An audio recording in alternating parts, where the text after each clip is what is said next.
नमस्कार दोस्तों, आपके अपने चैनल यामिनी ज्योतिष में बहुत बहुत स्वागत है।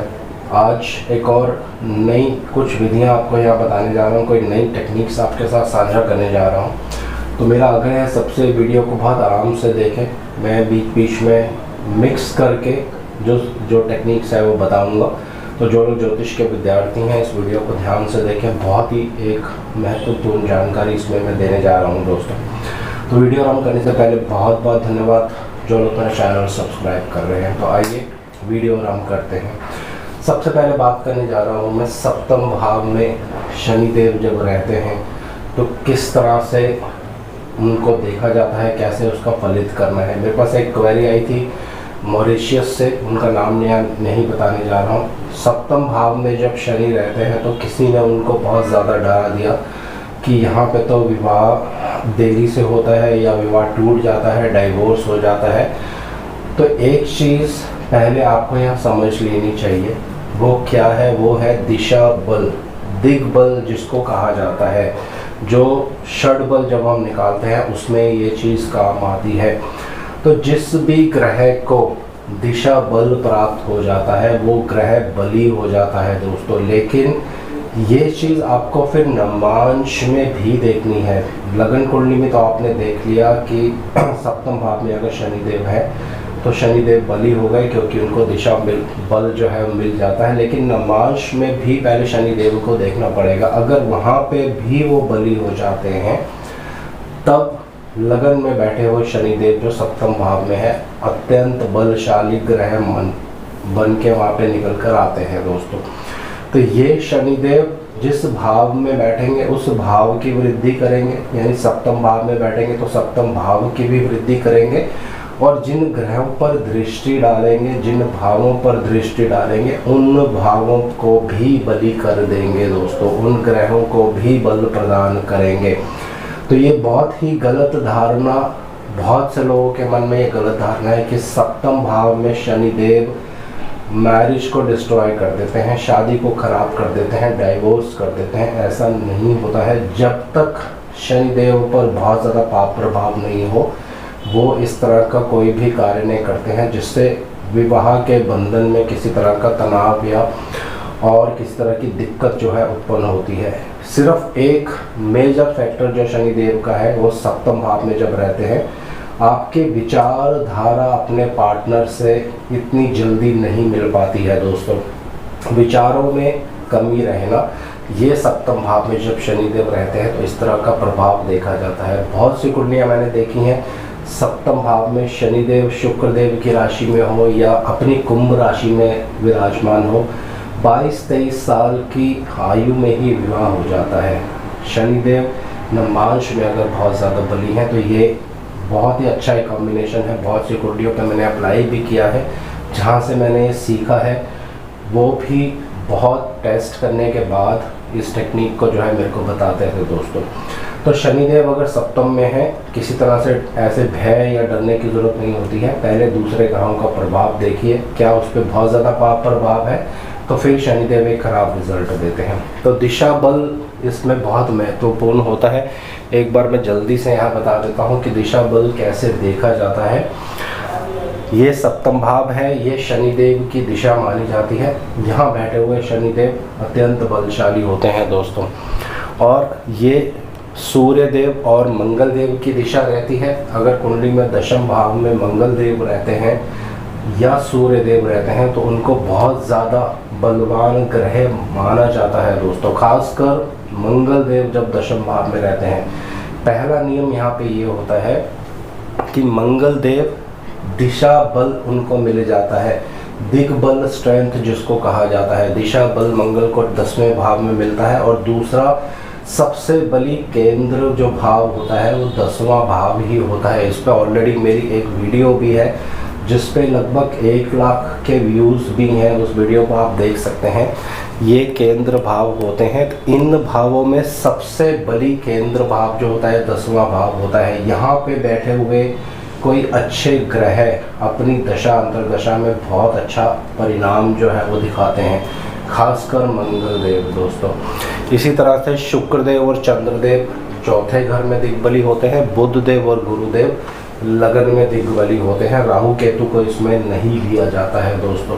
तो ये दिशा बल बहुत महत्वपूर्ण है। बहुत से लोग इसमें गलती कर देते हैं। सप्तम भाव में बैठे हुए शनिदेव या चौथे भाव में बैठे हुए शुक्रदेव, उनके बारे में जब वो फलित करते हैं तो वो गलती हो जाती है वहाँ पे। तो अभी इस कुंडली के माध्यम से भी मैं आपको ये बताऊंगा, क्योंकि यहाँ पे जो मैं बताना चाहता था उसको समझने के लिए दिशा बल को जानना बहुत ज़रूरी है। देखिए ये स्क्रीन पर एक कुंडली है। जो लोग ज्योतिष करते हैं, ज्योतिष के विद्यार्थी हैं, उनको ये मालूम होगा कि किसका चार्ट है, लेकिन फिर भी मैं नाम नहीं बताने जा रहा हूँ, क्योंकि मैं हमेशा आपको ये कहता हूँ कि मैं जब भी कोई चार्ट, किसी का भी चार्ट हो, मैं उनका नाम नहीं बताता हूँ। अब एक कुंडली हमारे सामने आ गई, तो इसको देखना कैसे है। यहाँ मैं दोनों चीज़ें आपको एक साथ कंपेयर करके बताऊँगा कि लगन कुंडली तो आपको देखनी है, नमांश कुंडली को भी साथ साथ आपको लेके चलना पड़ेगा। बिना नमांश के अगर आप कोई फलित करते हैं तो उसमें फिर त्रुटि हो सकती है दोस्तों, गलती हो सकती है। लगन में उच्च के चंद्रमा बैठे हैं दोस्तों। किसी भी जातक की कुंडली में अगर लगन में उच्च के चंद्रमा होंगे और उन पर बहुत ज़्यादा शुभ प्रभाव होगा, तो ऐसा जो जातक होगा उसकी जो वाणी होगी बहुत मीठी होगी। अपनी बातों से वो दूसरों को बहुत जल्दी लुभा सकता है, और उसकी वाणी में जैसे आपने कई बार देखा होगा कि जब कोई व्यक्ति जो है बोलते हैं तो ऐसा लगता है उनकी वाणी से अमृत छलक रहा है दोस्तों। तो ये चंद्रमा जब लगन में बैठते हैं उच्च के होकर, इस तरह का योग जो है देखने को मिलता है। व्यक्ति अति सुंदर भी होता है दोस्तों। तो ये चंद्रमा जब लगन में रहेंगे इस तरह का प्रभाव देखने को मिलेगा। और इसके साथ साथ हम ये देखेंगे यहाँ पे कि लग्नेश तीसरे भाव में चले गए हैं दोस्तों। अब यहाँ देखिए लग्नेश तीसरे भाव में तो चले गए, लेकिन 2 पापी ग्रहों के साथ में है। इसका फलित मैं अभी थोड़ी देर में आपको बताऊंगा।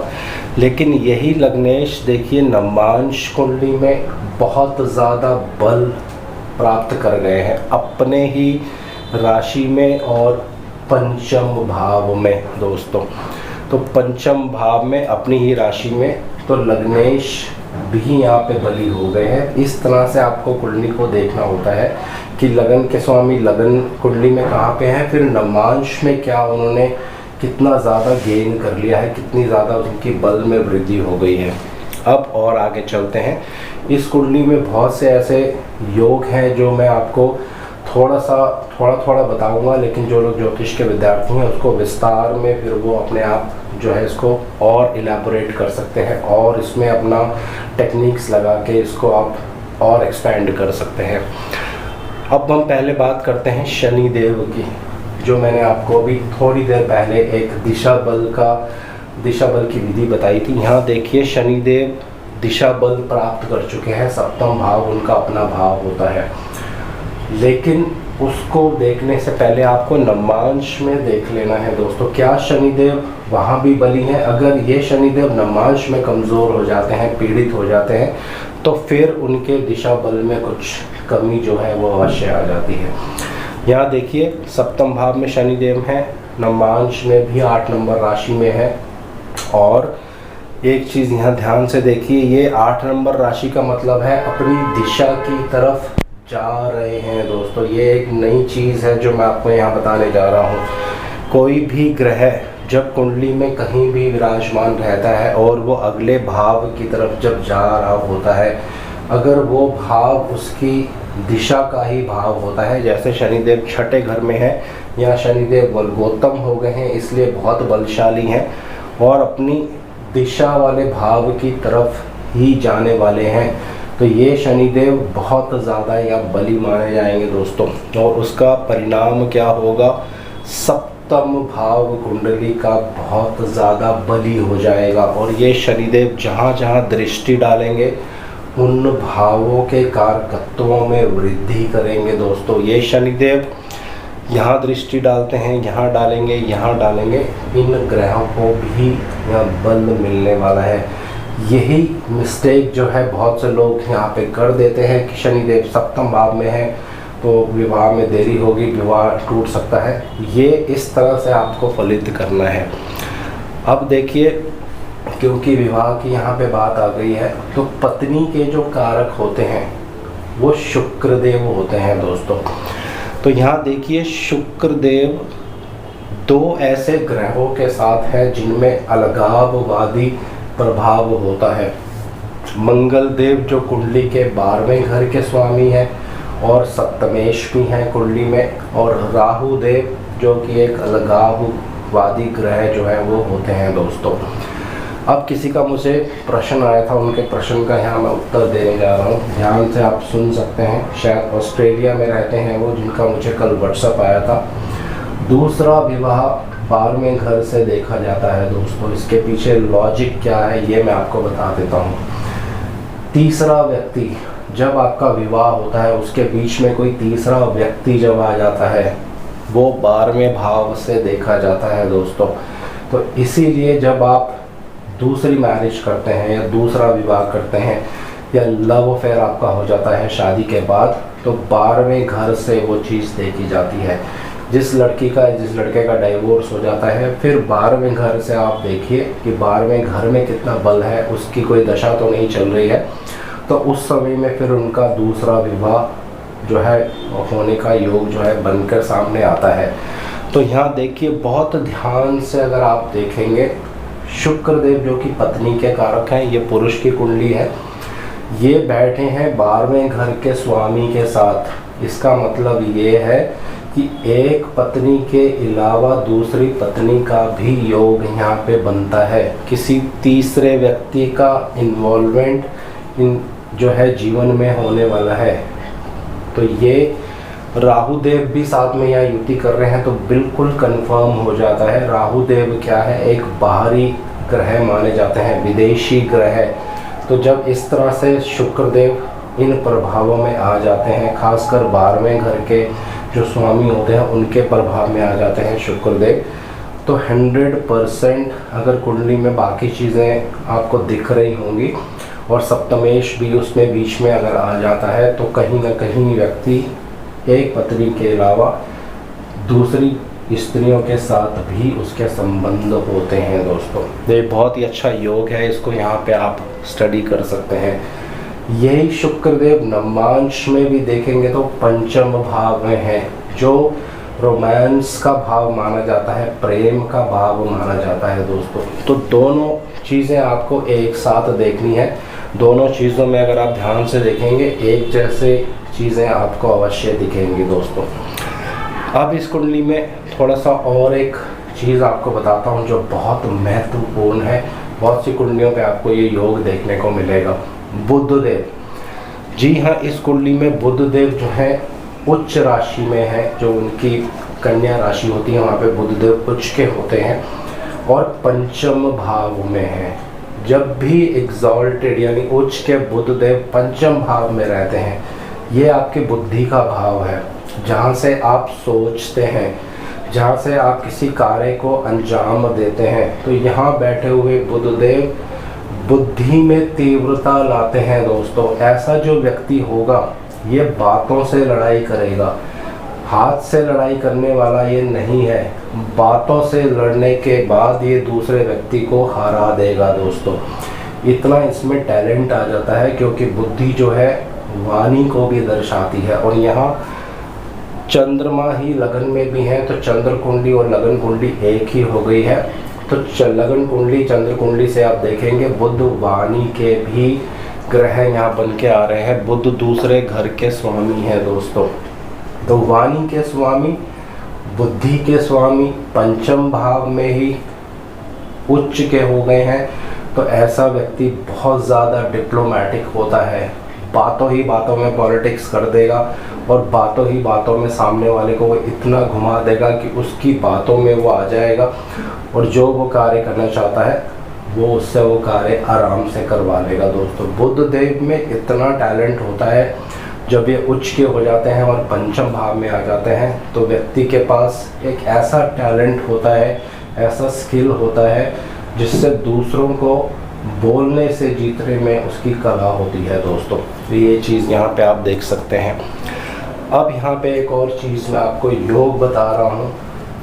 नीच भंग राजयोग वो कैसे काम करता है, किन भावों में जब वो बनता है तो उसी भाव से संबंधित प्रभाव देखने को मिलते हैं। बहुत से लोगों की एक क्वेरी आई थी कि नीच भंग राजयोग कैसे बनता है।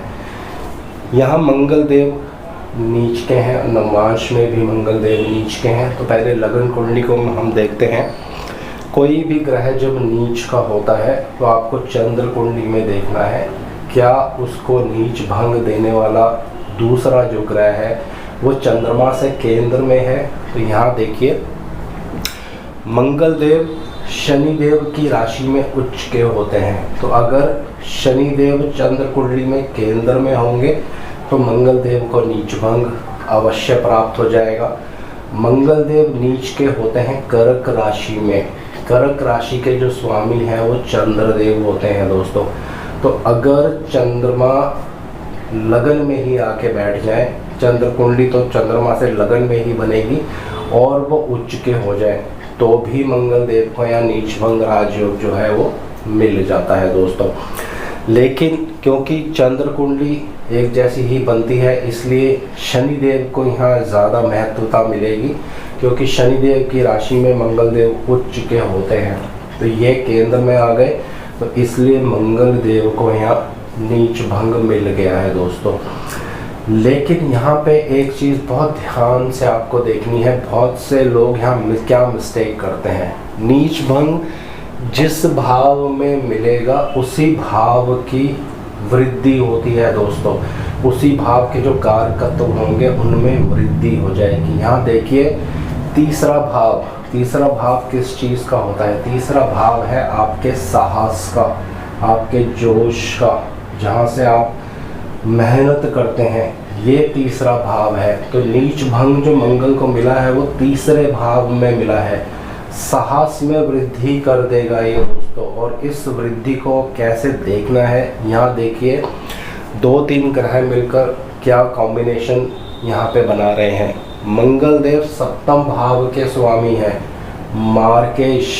ये चीज़ बहुत ध्यान से आपको फलित करनी है। एक मार्क ग्रह और दूसरा 12वें घर यानी मृत्यु, जहाँ से व्यक्ति का अंत होता है। ये एंड है, जीवन का जब अंत होता है तो उसमें 12वें घर का रोल 100% होगा दोस्तों। उसके बिना मृत्यु नहीं आ सकती है। यहीं से जीवन समाप्त होता है, यहाँ से जीवन आरंभ होता है। यह आपका लग्न है। तो मारक ग्रह यानी मारने वाला और 12वें घर का स्वामी यानी मृत्यु, ये दोनों मिलकर यहाँ युति कर रहे हैं और मंगल देव को मिला है नीच भंग राजयोग। और वो किसके साथ युति कर रहे हैं? छठे भाव के स्वामी के साथ दोस्तों। छठा भाव कौन है? आपके शत्रु। और लगन पे लगनेश के साथ भी युति करना है। इसके बारे में अभी मैं थोड़ा सा आपको बाद में बताऊंगा। तुला राशि छठे भाव में आ रही है तो इसका जो प्रभाव होगा वो 90%, 85% आप मान सकते हैं। तो क्या होगा? नीच भंग राजयोग मिलने से व्यक्ति क्या करेगा? अपने शत्रुओं को मारने वाला कॉम्बिनेशन आप यहाँ समझने की कोशिश कीजिएगा, ये बहुत महत्वपूर्ण है। मार्केश को नीच भंग राजयोग मिला है, साथ में छठे घर के स्वामी हैं जो उसके शत्रु होते हैं। तो अपने साहस द्वारा शत्रुओं को विनाश करना, शत्रुओं की मृत्यु करना, ये इस कुंडली में इस तरह के योग बनते हैं। परंतु यहाँ देखिए मार्केश लग्नेश के साथ भी युति कर रहा है और यहाँ पे मंगल देव 12वें घर के भी स्वामी हैं और नवमांश में मंगल देव दूसरे भाव में है जो मारक भाव होता है। तो लग्नेश के लिए भी ये कष्टदायी हो सकता है, यानी जिसकी ये कुंडली होगी उनके लिए भी ये कष्टदायी योग बनेगा। जब जब मंगल देव की अंतरदशा या महादशा इनको चलेगी तो ये दोनों जगह अपना फल जो है दिखाने वाला है। शारीरिक कष्ट देगा क्योंकि नवमांश में मारक भाव में आ गया है, लग्नेश के साथ युति कर रहा है। लेकिन शत्रुओं के लिए भी एक मारक ग्रह बन के सामने आएगा दोस्तों। तो बहुत सी ऐसी चीज़ें होती हैं कुंडली में, अगर आप ध्यान से देखेंगे कुंडली को और नवांश कुंडली को भी बहुत सी चीज़ें वहाँ से आप देख सकते हैं। यहाँ केतु देव शनिदेव की राशि में है, तो यहाँ केतु देव शनिदेव जैसा प्रभाव देंगे दोस्तों। अगर कुंडली में शनिदेव अच्छे हैं, जो जैसे मैंने पहले आपको बता दिया है, तो केतु देव यहाँ पे अच्छा परिणाम देंगे, खराब परिणाम नहीं देंगे दोस्तों। अब देखिए गुरुदेव और सूर्यदेव ये एक साथ चौथे भाव में ही है, जो विद्या का भाव होता है, एजुकेशन का भाव होता है। इस भाव में बहुत ज़्यादा वृद्धि हो जाएगी। व्यक्ति की जो एजुकेशन होगी बहुत अच्छी हो सकती है। और सूर्यदेव जो है एक अथॉरिटी को दर्शाते हैं, हायर अथॉरिटी, और गुरुदेव जो है संविधान को दर्शाते हैं दोस्तों। तो बहुत ऊंचाइयों पे ये व्यक्ति जा सकता है, बहुत ऊंची पोस्ट पे ये हो सकता है दोस्तों। तो इस तरह से कोई भी कुंडली आप देखते हैं उसका आराम से आपको अध्ययन करना है। अभी इसमें मैंने नक्षत्र वगैरह नहीं जोड़े हैं, डिग्रीज वगैरह नहीं दी है, और वर्ष कुंडली वगैरह इसमें नहीं ली है, लेकिन ये साधारण फलित है दोस्तों। ये इस तरह से अगर आप कुंडली का फलित करते हैं, किसी भी तरह से उसमें गलती होने के कोई भी चांस नहीं रहता है। आराम से आप फलित कीजिए, किस ग्रह के साथ युति हो रही है, वो ग्रह आपके लिए मारक है, वो ग्रह आपके लिए कारक है, ये आपको कुंडली देख के पता चल जाएगा। किस ग्रह की अंतर्दशा या किस ग्रह की महादशा आ रही है, और जिसकी महादशा आ रही है क्या वो ग्रह आपके लिए अच्छा फल देने वाला है, क्या नवांश में भी वो बहुत ज़्यादा बली है। तो ये सब चीज़ें जब आप कुंडली देखेंगे तो बिल्कुल क्लियर रूप से आपको पता चल जाता है। यहाँ मंगल देव देखिए नवांश कुंडली में दूसरे भाव में है। नवांश कुंडली में दूसरे भाव में जब कोई ग्रह रहता है और उसकी दशा या महादशा आपको आरंभ हो जाती है, तो वो मारक ग्रह की तरह प्रभाव देता है दोस्तों। और ये आप अपनी दशाएं अंतर्दशाएं जो है वो देखकर लगा सकते हैं। तो आज इस वीडियो को यहीं विराम दे रहा हूँ। बहुत सारे प्रश्न थे एक साथ जो मैंने उत्तर दे दिए हैं, नीच भंग राजयोग को लेकर, दूसरे विभाग को लेकर, बहुत सारी ऐसी चीज़ें हैं जो मैंने आपको यहाँ बता दी हैं। इन सूत्रों को आप और एक्सपेंड कर सकते हैं, इनमें और बढ़ोतरी कर सकते हैं। अच्छे से चार्ट्स को स्टडी कीजिए, जो मैं सूत्र आपको बताता हूँ उनको लगा के देख लिए। एक कुंडली पे हो सकता है वो सही नहीं बैठेंगे, लेकिन अगली 5 कुंडलियों पे वो बिल्कुल सही बैठेंगे। तो ये इस तरह से सारी चीज़ें जो है आपको देखनी होती हैं दोस्तों। तो आज इस वीडियो को यहीं विराम दे रहा हूँ। अगली वीडियो में कुछ और नई सूत्र आपको बताऊंगा, किसी कुंडली के माध्यम से कैसे उसमें चीज़ें देखी जाती हैं दोस्तों। जय शनिदेव।